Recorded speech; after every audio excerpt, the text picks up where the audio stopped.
پر ننګرهار او خوست د پاکستان د بمبار او برید حقیقت ښکاره شو.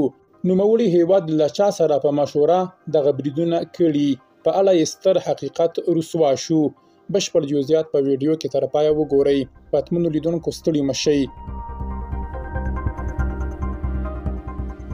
هندي خبري رسنۍ CNN نیوز 13 په یو تازه خپور کړي راپور کې وایي چې د پاکستان له لوري د سه شنبه پر شپه ناوخته پر خوست او ننګرهار ولایتونو د بي پیلوټه الوتکو او توغندیزو بریدونو ترسره کېدل له طالبانو سره په همغږي ترسره شوي دي.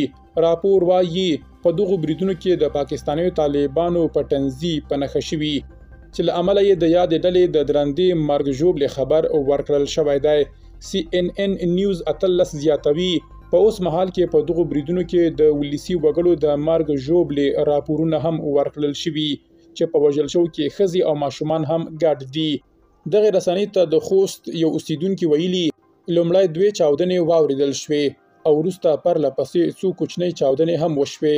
د دې پیښې عیني شاهدان وایي د بریدونو له ترسره کېدو وړاندې یې د خوست په فضا کې ډرون الوتکې لیدلې وې.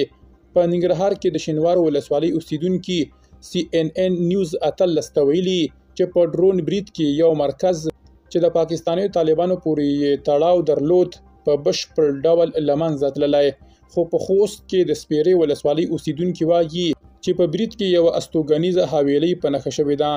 د ننګرهار ځایي طالب چارواکو دغه ولایت د شینوار ولسوالۍ په 28مې ویالي سیمه کې برید تایید کړی خو د عامل په اړه یې چوپ خوله دي. درنو لیدونکو له ملتیا مو مننه.